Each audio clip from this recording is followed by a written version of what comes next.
And we must disable the AI, autos.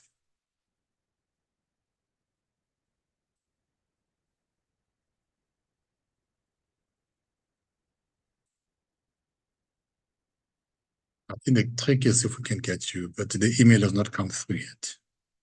I hope it's not a large document. Is it sent on your site? Oh yeah, I think there's something that has come through.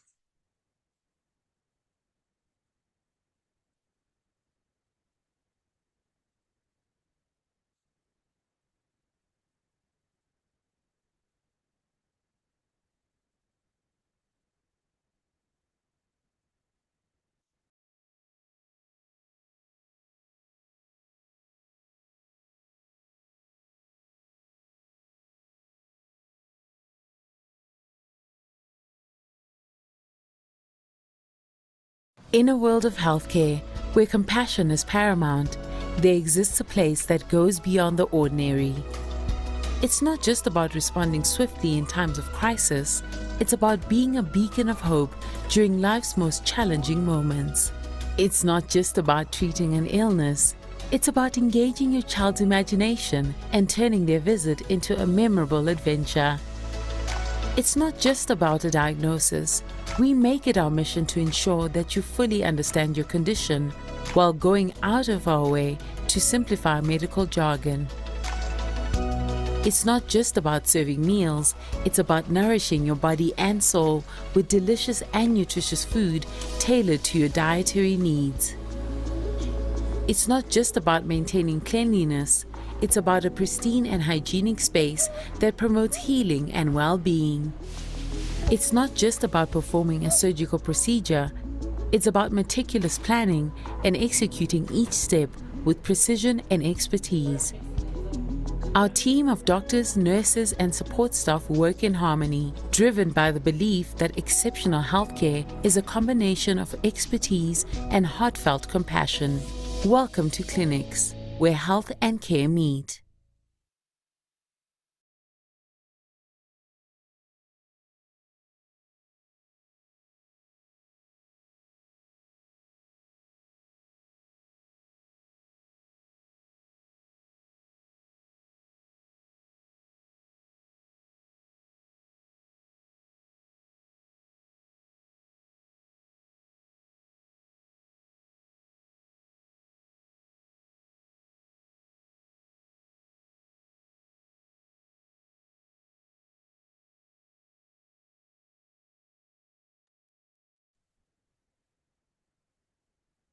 Good evening, colleagues. Sorry about the slight delay in connecting, and welcome once more to our clinics webinars that we've been bringing to you for quite a long time now. And my name is Raymond Bila.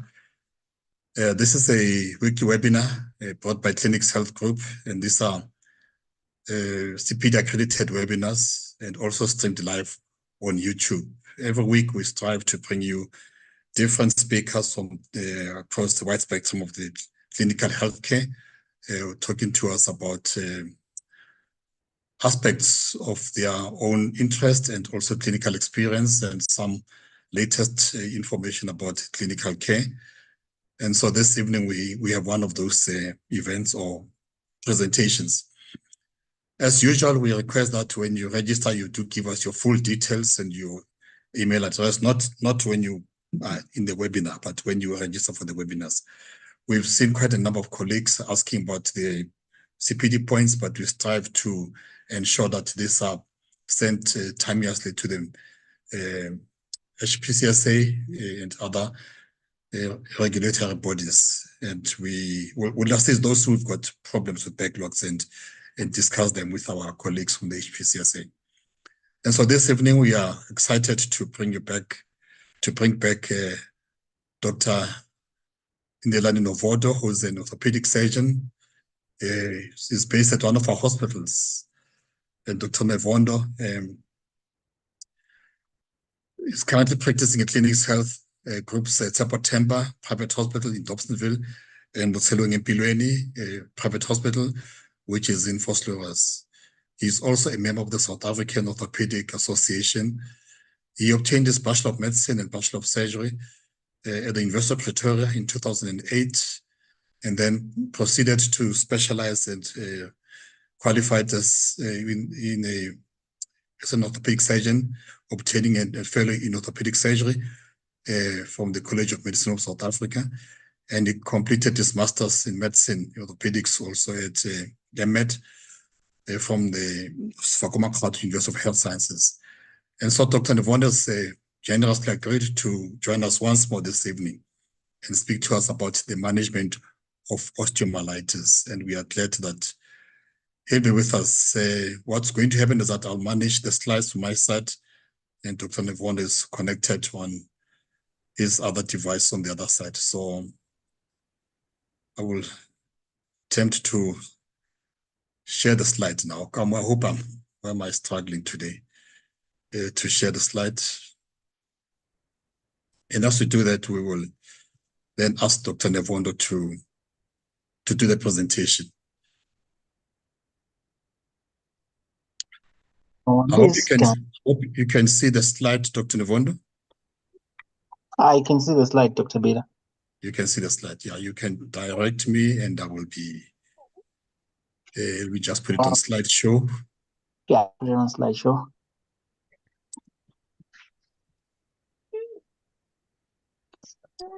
Let me just mute myself.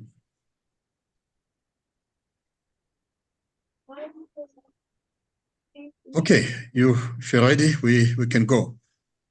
I'm ready, but I can't switch my video on. I think the host has not allowed me yet. Kamu, can you allow Dr. Nevondo to switch on his video so they can see that we are not using AI technology, but there is a human being behind. You can start your video, Doc. Okay, I started. I hope everybody can see me. Yeah, take it a little bit low. Yes. We can see you much. Okay. Just say so that we can see you. We see. Hand go to the slide. Okay, you want me to go to the slide? Sure. Okay.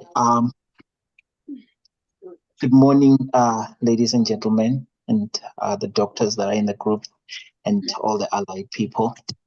My name is Lindelani Nevondo. I'm an orthopedic surgeon, as Dr. Bela said. Today I'll be presenting a case that is common, very common, and it's usually missed, or it's when it's diagnosed, it's usually diagnosed very late.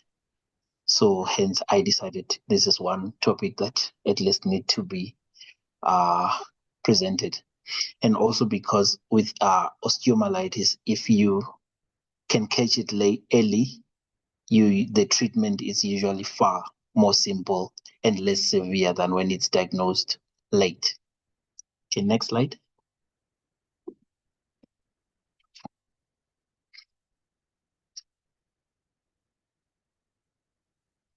Okay, so taking the word osteomyelitis and just chopping it into pieces, you have the word osteo, which means bone, and you have the word myel, which means marrow, or it can also mean spinal cord. But in this case, we'll be talking about myel as in bone, marrow, or bone. And then you have the word inflammation, which is represented by the word itis. So osteomyelitis is infection caused by inflammation of the bone and the bone marrow. So in simple term, when you say osteomyelitis, you mean infection of the bone. When it's infection of the joint, that becomes septic arthritis, which is a topic for another day. And in this case today, we will not talk about the whole osteomyelitis because it's a very broad topic. I will concentrate more on adult osteomyelitis. And the reason I chose adult osteomyelitis again is because it is far more difficult to treat adult osteomyelitis than pediatric osteomyelitis. And people are already aware, majority of the time, of pediatric osteomyelitis. It's usually less missed compared to adult osteomyelitis. Okay, next slide.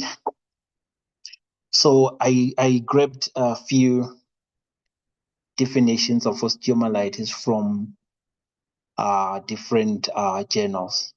This one where they say the term osteomyelitis encompasses a group of infectious diseases which are characterized by infection of the bone and or bone marrow. So in this case, we have the word bone marrow, and we have the word infection. The next one says osteomyelitis is an infection related to inflammatory disease of the bone. So it's infection related to inflammatory disease. So you have an infection which causes an inflammatory disease. So this definition say the cause or the reason osteomyelitis is actually very terrible is not only the infection, also the inflammation or the host response to the infection causes the debilitating results of osteomyelitis. So the next one says chronic osteomyelitis is a biofilm-based infection of the bone where the majority of the causative organisms are sessile in nature, like your Staph aureus or your Staph epididymis. But once they have formed a biofilm, it's like they've actually become a mob, just like in normal human interaction, where you get a community of people who are very friendly and very lovely. But once they form a mob, the stuff they do is not right. And then the last one is chronic osteomyelitis is notoriously very difficult to eradicate. So the word biofilm, I just put it in a circle there because nowadays, if you talk about osteomyelitis and you don't talk about biofilm, you're probably going to miss half of the treatment because the biofilm is what runs the osteomyelitis. Next slide.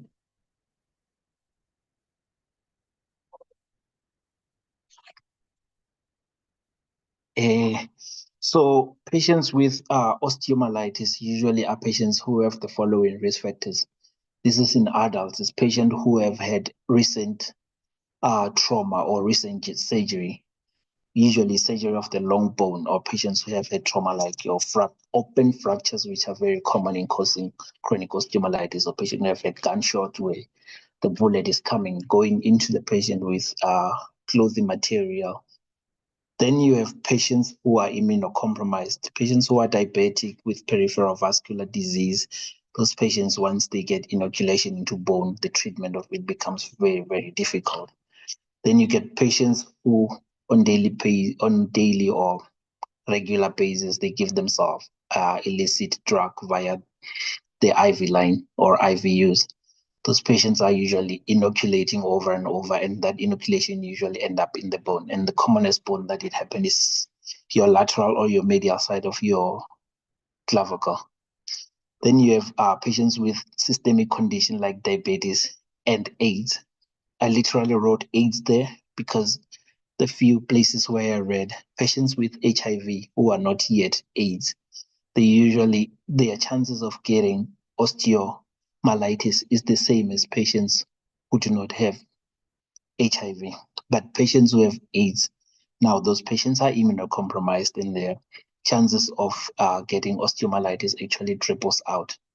Patients with peripheral neuropathy are usually patients with diabetes, and the peripheral neuropathy affect not just their nerves, it also affects their blood vessel, and they end up with when they get osteomyelitis, is usually not a nice one, and it's usually associated with chronic regional pain syndrome, which causes swelling and edema, and that also leads to severe osteomyelitis. Next slide.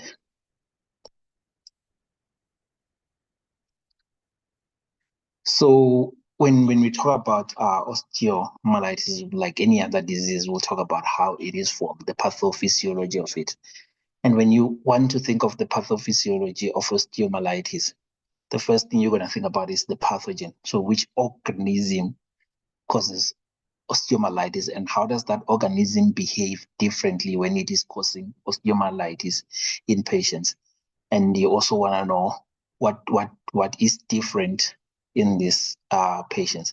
The next thing you want to know is the host and how the host responds. So how the host responds is when you're talking about your cytokines, your interleukins, your tumor necrosis factor, because not only do they kill the bacteria, but they also cause havoc in the patient themselves. And you want to know about your osteoblast and your osteoclast, because once the bacteria has started destroying the bone, the body's natural reaction will be to reform bone, and that's where you will end up with your involucrum and your sequestrum. That's your osteoblast and your osteoblast. Next slide. So when you talk of the pathogen, you're talking about this happened after the inoculation. So you get a patient who they get trauma, or they get necrosis of the bone, or they get ischemia. So once that has happened, and the normal bacteria that was free floating, it will be either your Staph aureus, your Staph epididymis, or other bacteria I'll show them just now. Once they have inoculated on the bone, instead of acting as a single bacteria causing infection, they start changing their behavior. They start aggregating and acting as a mob. Can we go to the next slide? So this is when a biofilm is formed. So your microbial bacteria or your microbial agents, which are normally free floating, which act as one, now they start aggregating and they work as, so they start they communicate of surface antigen bacteria. Surface attached bacteria, sorry. So when you look at a biofilm itself, it does not contain a lot of bacteria cells. It actually contain just around 15% of bacteria cells.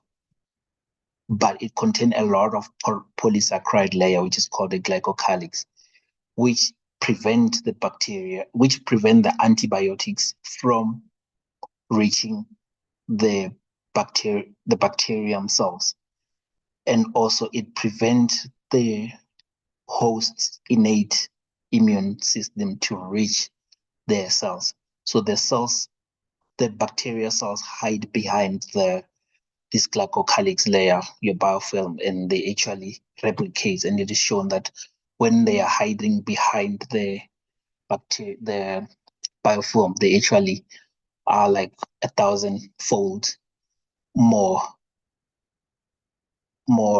I don't know the word, they actually cause more havoc 1,000-fold compared to when they are normally free flowing. Next slide. So this is an example of, or a diagrammatic example of a biofilm. So in the beginning, you have individual cells that are flowing around, and for one reason or another, whether it's a trauma or it's ischemia, then there's inoculation, where there's attachment of your microbacterium to your bone. Then you got cell division and proliferation, and then you get a quorum formation or quorum sensing, where the bacteria now, instead of concentrating on forming or replicating and forming more bacteria, they reduce and they start forming the glycocalyx layer. And that glycocalyx maturate, and then you get that's when you have 15% bacteria and 85% your glycocalyx layer. Then once that has maturated, the bacteria continue replicating, and they get released regularly or at intermittent time, but it is difficult for the host to reach into the biofilm, and also for the antibiotics to reach the biofilm. And once the bacteria are released and they are free flowing, they start the cycle again. So this biofilm stays like a city with its own electrical supply. Next slide.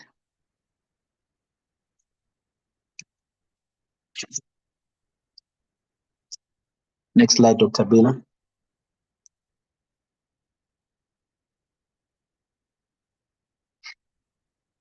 So this is just the one is a picture, electron microscopic picture, the one that is black and white, where they were showing the biofilm. You can see there's not a lot of cells, but there's a lot of material around those bacterial cells. So biofilm-based bacteria is up to 1,000 times greater in resistance to antimicrobials and host defenses as compared to free-floating bacteria. Next slide.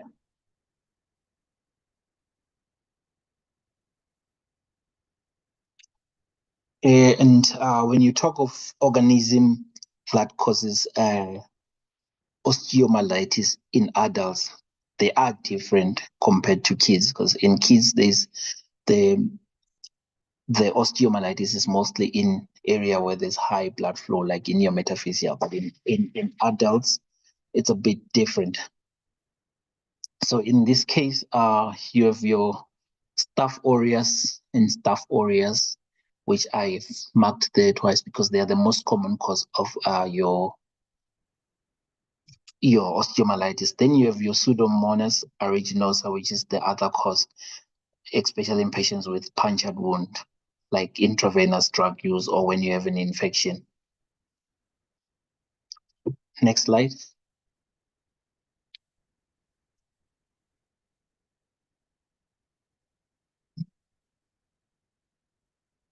So when you look at the location where you commonly find osteomyelitis in patients, you find it in if it's early and it's hematogenous spread, that's when it's still acute, and it is caused by a puncture wound like your gunshot or open fractures. The common area will be your humerus and your long bone, like your radius ulna, your femur, and your tibia. But in patients who do not have those, like the location in patients who are immunocompromised is usually the spine and the ribs. In patients who use illicit drug, intravenously, it's usually your clavicle and your foot. And then long bones, like the picture that is showing there, is usually follows open fracture or operations that are done on the patients. Next slide, please.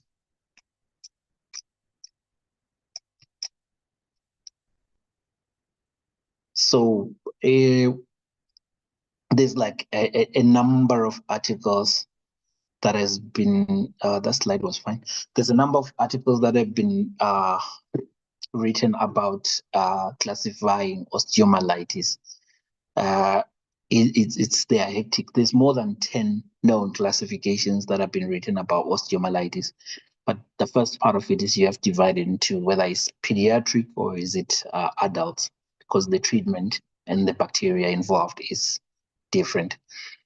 And once it's adult, like the one we're talking about, this, you also have to divide it into whether it's acute or subacute or chronic. Subacute and chronic, it's kind of hazy, difficult to actually describe. But less than 2 weeks is acute. Between 2 weeks and several months, 3 to 4 months is your subacute. When it's chronic, long-standing, and it has formed a sinus and involucrum sequestrum, then it's usually called your chronic osteomyelitis, which is the one that is more problematic to treat and the one that we're talking about today. Next slide.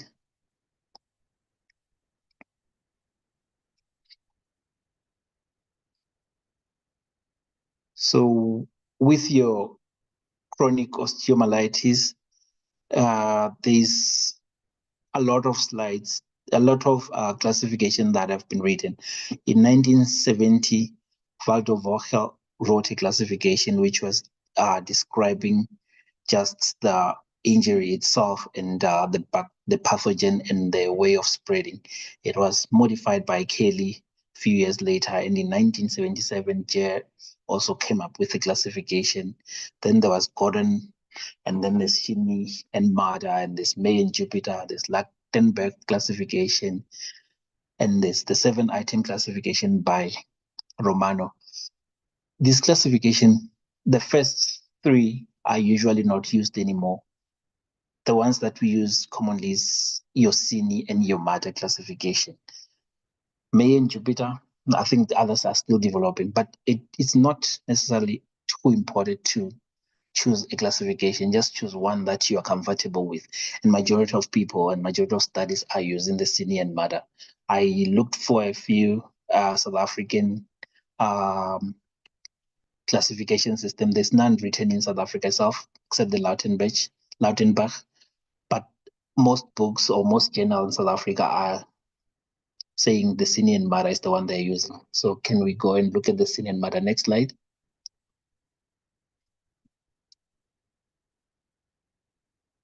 So when you talk of the senior and mother classification, the reason it's used mostly because it divides osteomyelitis into two. You have the anatomic part and you have the physiological class. The anatomic part is when you're talking the location, like where the osteomyelitis is on the bone.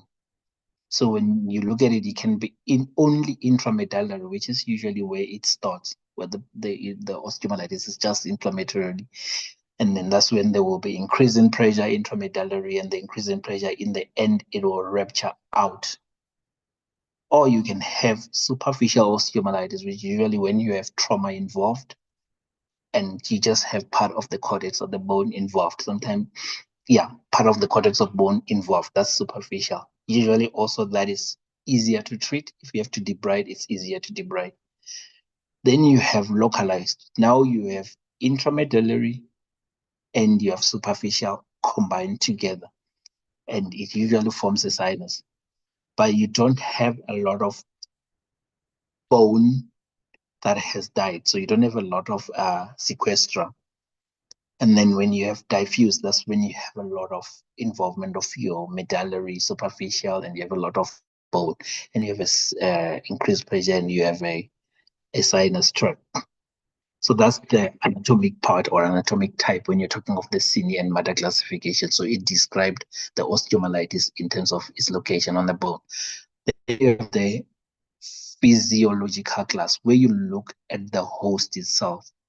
You get a good host, an intermediate host, or a bad host. So you look at the immune system of the host. In a good host is where the immune system, it's easy, it's good, and it can still fight, or you can help it fight. And the delivery system, like when you deliver antibiotics to the patient, it's not too difficult. And then you have a compromised patient, like a patient with uncontrolled diabetes. But if you can still treat them and control the diabetes, then they are B.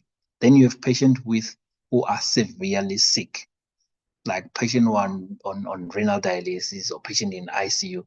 Those patients are difficult. You can't take them to theater. So if you take them to theater to operate them, usually the treatment will be worse than the osteomyelitis itself. So that's the type C. And when you look at the systemic factor, you have your malnutrition, you have your renal and your liver failure, alcohol, immune deficiency, and diabetes, not to forget it. All those are the systemic factor. Then your local factor will be if there's lymphedema or there's venous stasis. And if your big vessels are compromised, patients who are bleeding or patients with peripheral vascular disease. And then if you have extensive scar formation or extensive tissue loss, so those are local factors. Next slide.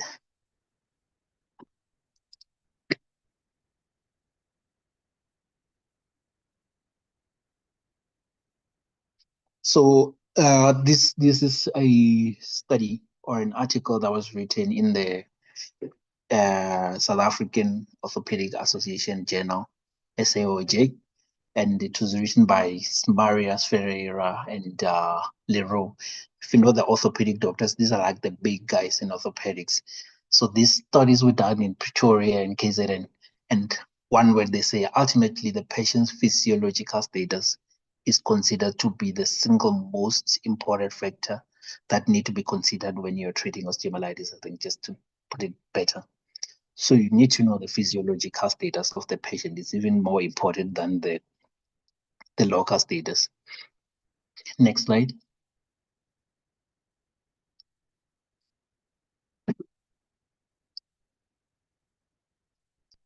So when you have a patient and you have seen them and you suspect they have osteomyelitis, so when you see them, there's a few questions you need to ask, or there's a few things about history that you need to actually get through. Number one is how long, because now you want to know is acute, subacute, or is it chronic? So you want to know how long they have had this condition. And in terms of duration, you want to also know, is it recurrent? Are they getting the first time or are they getting it for the second time or third? Or because some patient will come and tell you, every now and then I have the sinus that opens, it drains pus or it drains whatever is draining, and then it closes and it looks normal outside. and then the process repeat itself. Those are patients who usually have chronic osteomyelitis, but their presentation, if you find them when the sinus is not draining, they can look like they don't have osteomyelitis. Then you have to know the location. Location as in which bone is involved, and also on the bone you need to know which part of the bone is it. Closer to a joint, is it far away from a joint? So is it in the shaft, or is it in the metaphysis, or is it next to the joint? Because if it's next to the joint, now you also run a risk of having joint destruction due to the osteomyelitis, and you also have chances of getting septic arthritis. And then ask the patient about their chronic illness, like I said, about your HIV, your diabetes, your any other chronic illness that suppresses your immune system. And then ask the patient about the current treatment that they're getting. You need to ask the patient if they are on dialysis. Ask the patient if they're taking any immune suppressive drugs like your methotrexate and all those. I don't know. Majority of the time you should ask the patient if they take any, they inject themselves with any illicit drugs. The answer is usually no, I don't. But look for the sign, even though when you ask them, look at their cubital fossa, look at their forearm.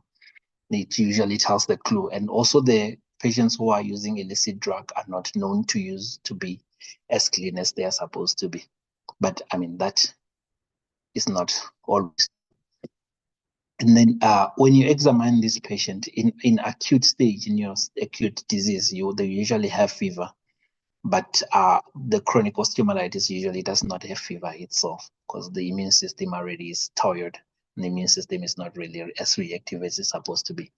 But you will find swelling, and you'll find tenderness, and you can find a mass because they form your involucrum and your sequestrum, and you can find a sinus in some instances.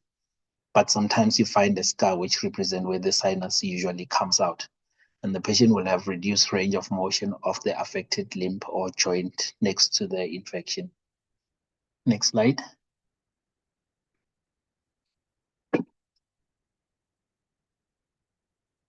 Okay. In children, must always remember they're not necessarily going to present as adults. So I just put up those signs for children. So they will usually have fever, chronic or acute, and they will refuse to walk, and they may be toxic. There will be swarm swelling. So just don't miss those in children. Next slide.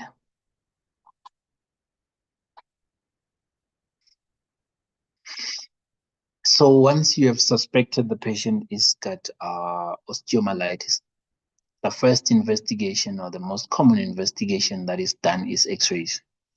And there's those rows of X-rays that you need to do. You have to do an X-ray which involve the joint above and the joint below whether you suspect there's osteomyelitis.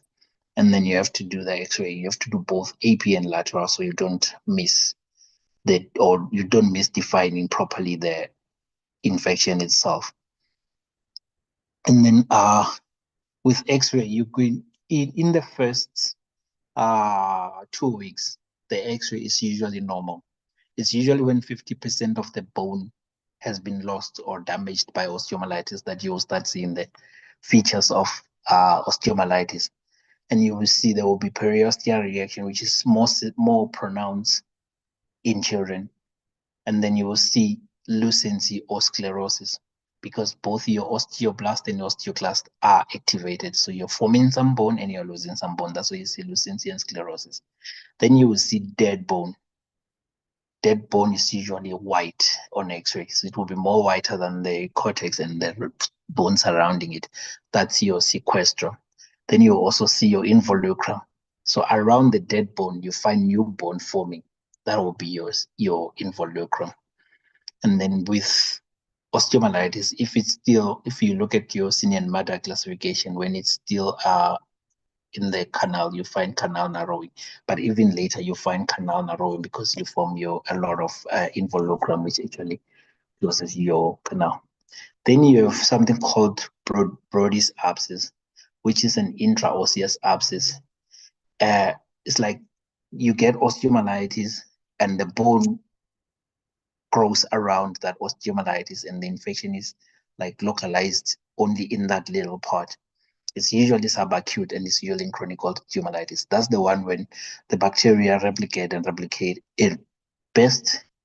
The contents is spread out, whether it's intramedullary or it's outside the patient's body, and then it closes again and then stays. And then you have a cloaca or a sinus, which is opening, communicating with the outside. So those are X-ray features when you have osteomyelitis. Next picture.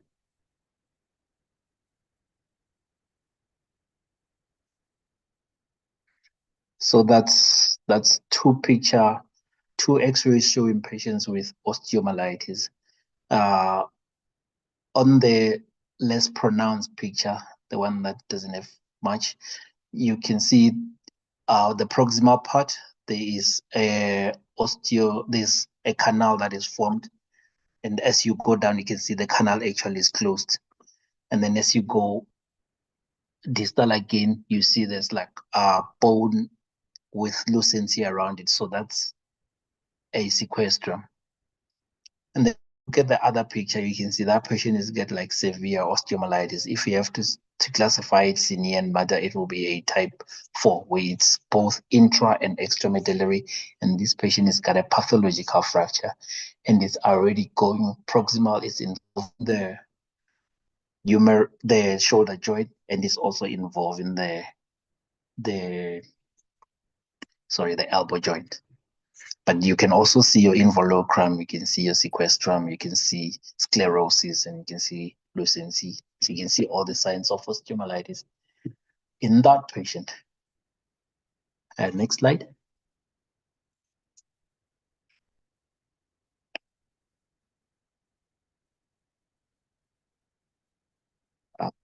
Okay, so this is just a nice picture showing you a Brody's abscess. So you can see this a lucency or a lytic area that you see nicely there, and around it you can see a sclerotic white area. So that's a Brody's abscess. At one stage, that's going to rupture out and form a sinus. Can go to the next slide.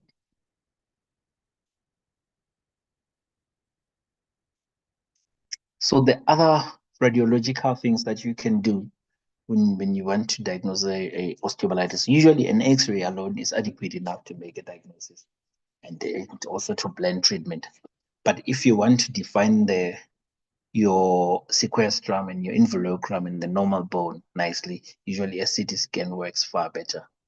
If you want to describe the tissues around and you want to see your sinus and you want to get better clarity, an MRI also is better than a CT scan in that case.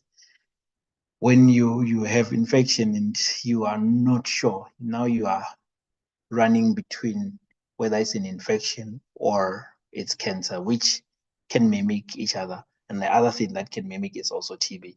That's when you go to your bone scan and your PET scan. Next slide.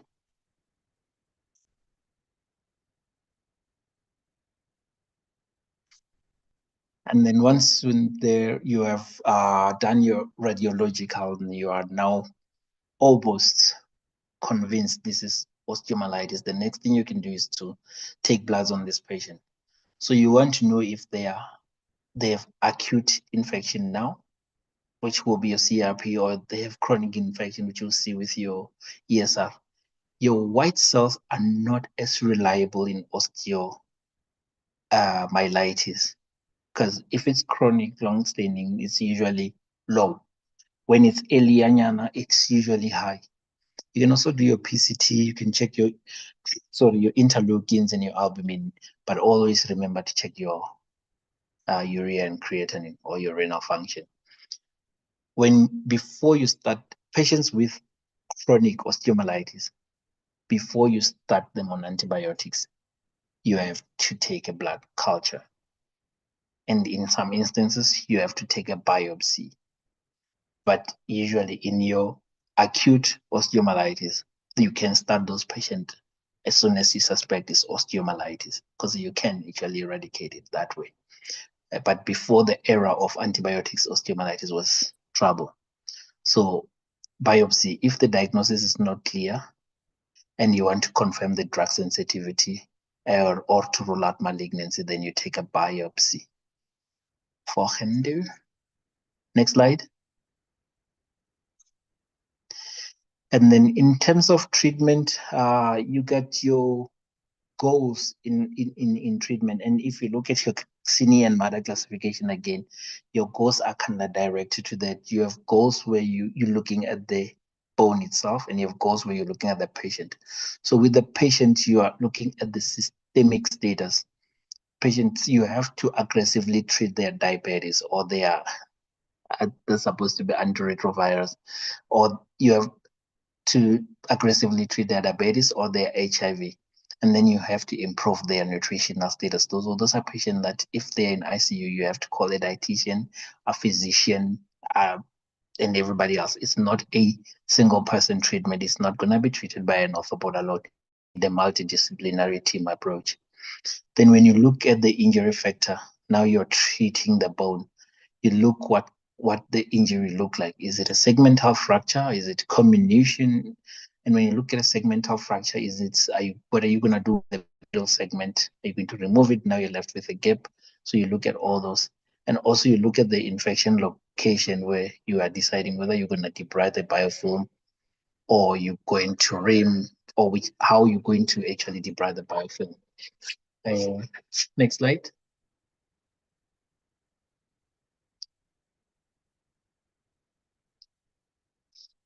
So your non-operative treatment, antibiotics have on their own, they don't have a big role to play in osteomyelitis. They usually work very well when they're combined with other modalities like your surgical, your debridement, and you've taken a biopsy and you know which antibiotics to give. So even giving empirical antibiotics in this patient is usually not as useful, because the bacteria, either it has mutated or you're treating the wrong bacteria. And you are treating it against biofilm where your antibiotics are nonetheless not reaching. So usually when it's an acute infection, you can give the antibiotics after you have taken the blood culture. That is to reduce the organism load. And then suppressive antibiotics, there are patients where you cannot take them to theater for one reason or another, whether they are too sick or they just don't want to go, or whatever reason. Those are the patients that you can put on suppressive antibiotics. It's usually just leave them with a draining sinus, with the infection not going far, but they have a high rate of recurrence on this, and they have a high rate of the disease progressing. In some instances, you can put patients on hyperbaric oxygen. This also helps with as an adjunct in refractory osteomyelitis. So you don't use the non-operative treatment usually alone. They usually combine, but there's just a few instances where you use it alone. Next slide.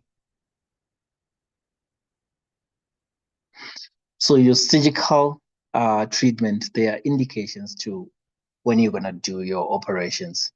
So in acute osteomyelitis that has failed to improve on IV antibiotics, or in subacute osteomyelitis, you have to go surgical. So from subacute to chronic, it's surgical treatment.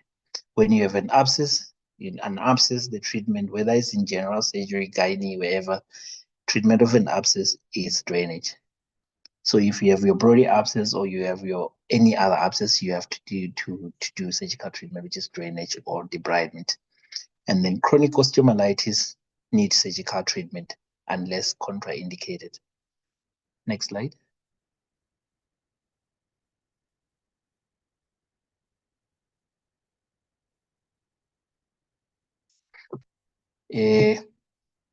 Okay, so when you look at osteomyelitis and you're doing surgical treatment, you have to first look at your soft tissues. Because first soft tissues will be, for you to access the bone, you're going to go via the soft tissue. So you need to go to access your soft tissue, and you need to treat your soft tissue.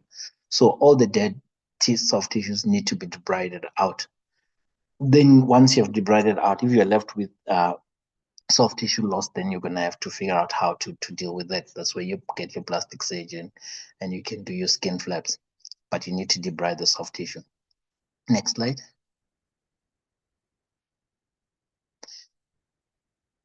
And then,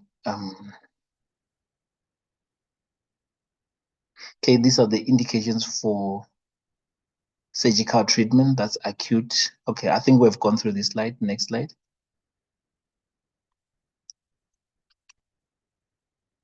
Yeah, thanks.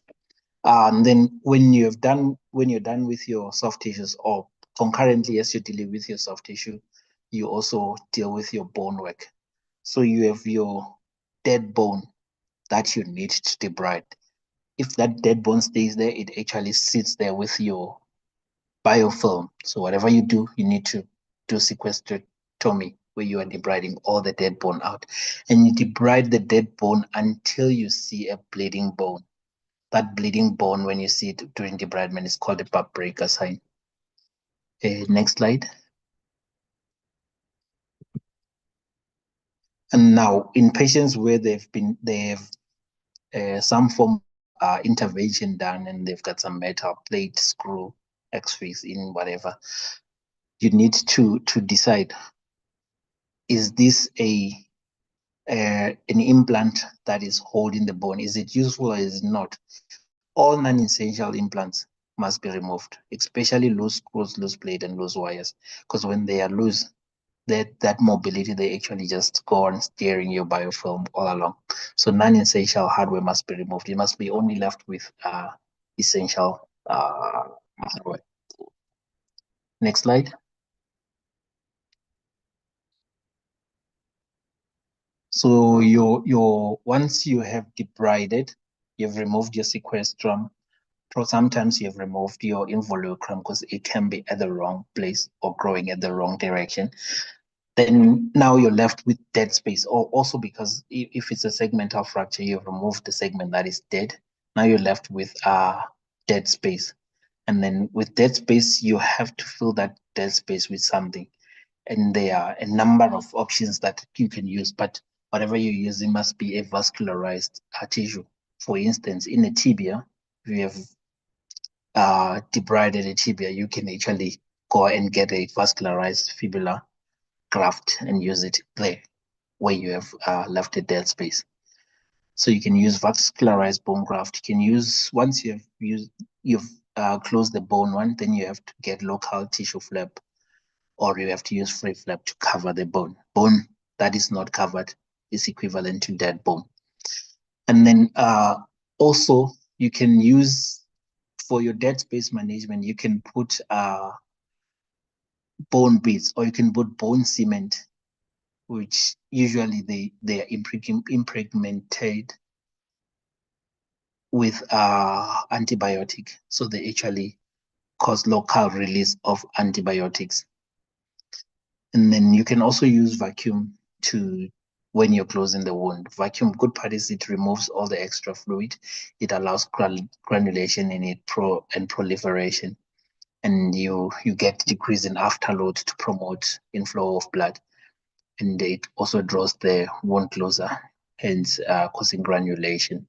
So vacuum can also work, and it closes the system, so you have no outside communicating with the inside, so it reduces the chances of more inoculation. Next slide.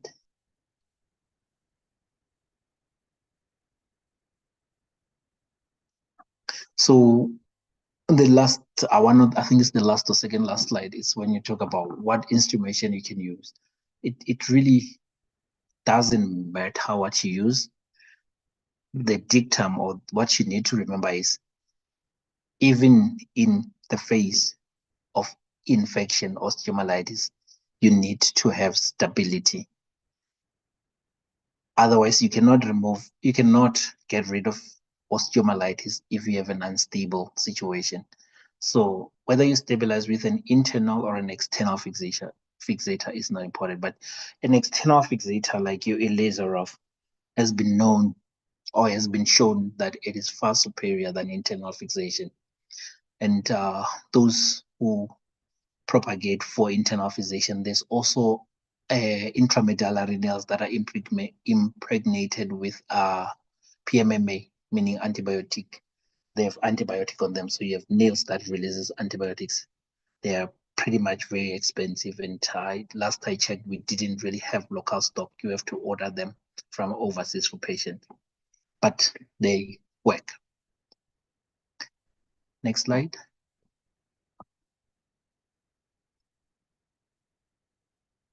I think I have reached the end, but what I'll leave everybody with is osteomyelitis, chronic, subchronic, acute, or subacute, whether it's in children or it's in adults. It's a very debilitating disease, and everybody must have a high index of suspicion that the patient can have osteomyelitis, because once you catch osteomyelitis early, the treatment is usually far less severe than when you get it late. You end up with amputations and joint and limbs that are not working if osteomyelitis is treated late. Thank you. Thank you very much, Dr. Nevondo. Quite interesting topic. My thoughts as you're talking, that it is one of those orthopedic diseases or conditions that you'd call, it's more like a hidden condition. Is it a correct description? Don't look for it, you won't find. If you don't look for it, you won't know it. Yes, you always have to think about it. Otherwise, sure, you will definitely miss it. So it is a hidden disease. Yeah. When it's no longer hidden, it's when it's now a problem, like it's now become chronic. Yeah, you said you was amazed that you say antibiotic treatment is not the standard or the only treatment, because you need to add other modalities. I see, Dr. Pinin, is that a hand or is that a clap? Okay, I'll let you speak, Dr. Zuki. But I just want to check, so it is clear that you don't only treat it with antibiotics, but there's also surgical intervention. And secondly, when do you start saying that you've antibiotic treatment has failed, after what period of time? The important part about it is, first, you need to, when you're treating with antibiotics, there's a few things you have to go to check first. You have to make sure it's an acute disease. It's early. So when you do an X-ray, the X-ray picture will be normal. You don't see any signs of osteomyelitis. And when you do bloods, usually you will have raised CRP, normal ESR, and you will have your white cells that are also raised. And then you have patient with severe bone pain, so you are suspecting osteomyelitis. Once you have taken blood culture, even before you wait for results, those are patients you can put on antibiotic. And usually you will put them on the whole triple regimen thing until you get the blood culture results. That's the time you can treat osteomyelitis with antibiotics. But when you're treating and the patient's pain is not getting better, and you don't need a lot of time, 2 or 3 days, if the patient's pain is not getting better, the limb swelling is getting worse, the blood culture, the blood results, sorry, the CRP and ESR are starting to go up, then you're actually losing. You need to go to the next, because you need to decompress. Because with osteomyelitis, if it's still intramedullary, it's expanding. The cause of pain is the pressure inside the bone. So if you don't decompress those patients, they will be screaming of pain. So if the symptoms are getting worse rather than getting better, then you probably need to go to surgical treatment. Sure. In terms of antibiotic treatment, what choice of antibiotics, in terms of the microorganisms, which ones are the commonest? Skin conditions, you do have certain things. Yeah. Your Staph aureus is the most common, but again, there's no, like all the studies already, there's no way they say go and use antibiotics. It's only in acute where you will use empirical while you're waiting for your blood culture. So even your empirical will be very short. So you use your cloxacillin and your metronidazole, but it'll be for a very short time. You need to use antibiotics you need to find the bacteria, and you need to know its sensitivity. Okay. There's a long list of questions. I'll go through that, but before I do that, Dr. Prasad, if you've got your hand raised, can you allow doctor to unmute themselves, Kamo, and then you can go ahead, Doc.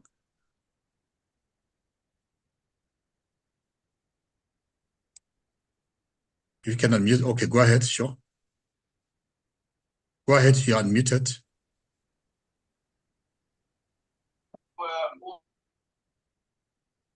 Yeah, unmute again. Unmute. En op die eerste coach kyk so en ek sien hy het so jy gaan maar kyk wat aangaan. You're a bit faint. Die ander coaches nie so en hy bel op. My bad, I kyk so voor. Hy vergeet. Now, can you hear him, Dr. Nevondo? No, No, but I think that's not there's a problem. Yeah, I think there's a problem with the sound on his side. Yeah, but I think it's not the same doctor who had raised their hand. Dr. Prasad, go ahead. Okay, let me ask this question whilst we're still sorting out that question. First question is, how do you treat patients with pus from the finger? Can those patients develop osteomyelitis? Fixture, I'm not sure if external fixation. External fixation, I think, yeah. Okay, patients, external fixation is also another whole topic on its own. And yes, you do get infection from external fixation. The commonest thing that you get is pin tract sepsis, where the pin goes into the bone and the skin. That's where you get sepsis. And it has its own classification, and the treatment usually is to debride it. But again, you can clean and debride it and reinsert it, because you need the stability of your bone, because whatever you were putting it for, you still need to continue treating it. Can you get osteomyelitis from X-Fix? Yes, you can. It's not as common, because the worst thing that you can have is not to have an X-Fix and you have an unstable bone. That, if you get osteomyelitis on it, it's terrible. So yes, you can get osteomyelitis from pin tract. It's not as common as it's supposed to be. And it rarely forms abscess. It usually forms pin tract sepsis. Yeah. Let's combine number 2 and number 4. It's about diabetic patients. It says diabetic patients who develop abscess of the finger. Most of them get amputated. What could save that finger? And then number 2 is still on diabetes. Should you do x-rays on patients who develop abscess on their finger, especially diabetics? When you suspect osteomyelitis, and when you suspect diabetic foot or diabetic hand, you need to do x-rays all the time. And the reason for it is you need to know whether there's bone involvement or not. Because with diabetes, you will see osteitis.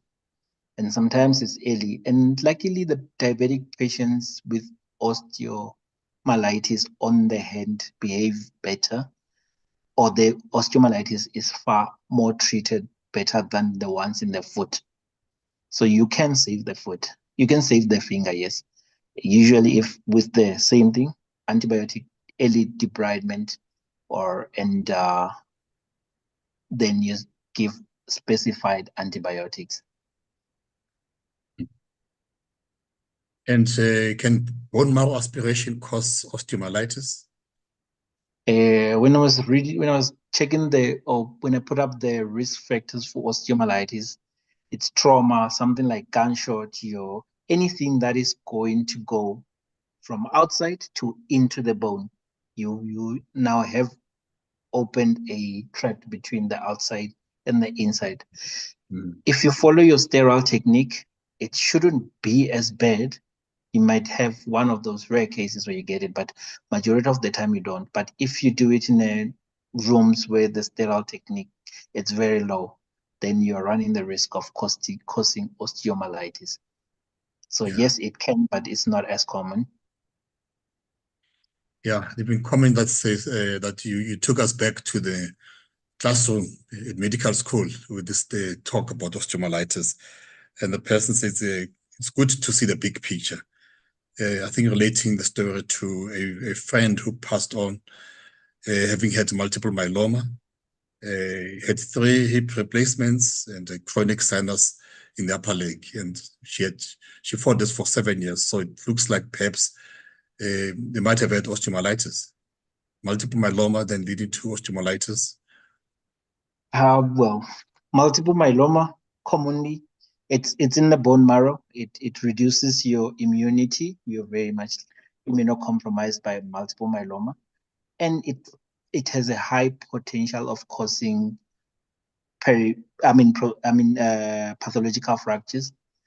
And if you get infection on that, it's almost impossible to get rid of infection when you have multiple myeloma, because your immunocompromised bone is weak. You got a lot of small sinuses, so it can, and it's a terrible one. Yeah, sure. Okay, no, thank you very much. I don't see any other further questions. It leaves me to ask Professor Makunyan, who's a member of the risk committee, or before that, how can you differentiate TB from bacterial bone infection on X-ray? So I will actually add another one. So it's 3 things that are very, very difficult to see. It's TB, it's osteomyelitis, and it's bone tumors, your cancers. Yeah, They're very difficult to differentiate on X-ray, but it's usually the clinical picture first that gives you the clue. Your TB patients will, majority of the time, have symptoms in their chest, or they will have those constitutional TB symptoms. Whereas a patient with osteomyelitis, unless they have other conditions, they might not have necessarily. And when you have osteomyelitis, and TB itself can cause osteomyelitis, it's called pyogenic osteomyelitis. It's usually severe. It destroyed the whole bone. When you classify it, it's usually a type 4, where it's this whole lot of destruction. So it's not as easy to differentiate it, but it doesn't change much because the treatment of it is not so different. Even with TB or osteomyelitis, you need to debride, get a biopsy. Then the biopsy will tell you this is TB or it's Staph aureus. Then you can direct your treatment towards what is needed. Then you will go and debride the bone, and then you put the patient on anti-TB treatment, and the rest of the treatment follows. So you also have to increase their immune system. Yeah, there was a follow-up question from Dr. Sotesi. Asked a question and almost answered it, and you answered it too, that you need to biopsy this when you're in doubt to get the diagnosis. And yeah. There's a question, hip or knee replacement, does that, is there a risk for infection with hip or knee replacements? Yeah, I mean, you are opening a patient, you are going to cut the bone, you're gonna use a saw and many other things. It's high risk for infection. Usually we don't necessarily call it osteomyelitis. We call it periprosthetic infection, which is even worse because now you have a big implant and then you have infection. And if you have to choose whether you get a knee or a hip, I would choose a hip, because periprosthetic infection in a knee is a big problem. And the treatment of it is far more extensive than treatment of osteomyelitis without implants. So yes, there are risks. And I think for an orthopedic surgeon, the biggest fear is infection after you've done a replacement. How common is it? I'll give you my stats. Okay. I've been One out of Out of 10 cases, how many have you had? I've been in clinic since 2020. I have done replacement. I don't know how many I've done, say every second week or weekly, and I don't have any case of infection yet. Yeah. Ideally, there shouldn't be. There's no way. No, They I'm just will. ideally. They will. Yeah, it happens. The Yeah. one who doesn't get it is the one who doesn't operate. Is it? Okay. It's good answer. Thank you very much. Just one of the attendees, it's excellent presentation. But let me leave that to Professor Bukunyane, who's our member of the risk committee, orthopedic, I am ophthalmologist practicing at Dr. SK and also Steve Biko Academic Hospital. Prof? Thank you very much. On behalf of the Risk Committee of Clinics Health Group, I would like to extend our sincere gratitude to you, Dr. Nevondo, for your comprehensive and detailed presentation on this osteomyelitis. Indeed, it takes us back to our medical school days. Your insights have been really invaluable, and I'm confident that our colleagues found the information extremely useful. And I would also like to express our heartfelt thanks to all the participants for your active engagement, and your presence and participation are greatly appreciated. And a special thanks to Dr. Biller and his dedicated clinics team for their tireless and efficient efforts in organizing these weekly webinars. Your hard work does not go unnoticed and is deeply appreciated. Thank you, everyone. Thank you so much. Over to you, Dr. Biller. Yeah, thanks, Prof. Mokonya. Thanks for those kind words. I don't know, Dr. Nevondo, we had almost closed, but there's this last question from Glory Mongwe. Are you still there? I'm here. Yeah, she was diagnosed by AVN, avascular necrosis. The last option is replacement of the knees, the hips, and shoulders. Is it safe to do replacements for all the other affected joints? Well, AVN is not a nice disease. It means the bone itself, the head of her femur, if it's femur, or it's the shoulder, which is the humerus, can happen in the knee, which is a bit rare than the other joints. The good part about AVN is it's an aseptic loss of your joint, so you don't have infection. So the chances of her getting infection is the same as somebody who's doing replacement for any other reason.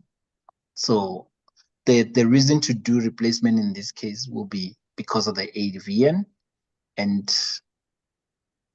the chances of getting infection are not higher than on any other patient or person. Okay, thanks. Maybe I would ask the colleague to maybe discuss this with their orthopedic surgeon. If not so, then they can talk to Dr. Nevondo. He's available at September or with Silom. Thank you, colleagues, and it was nice being with you again, and hope to see you again next week, and have a good evening.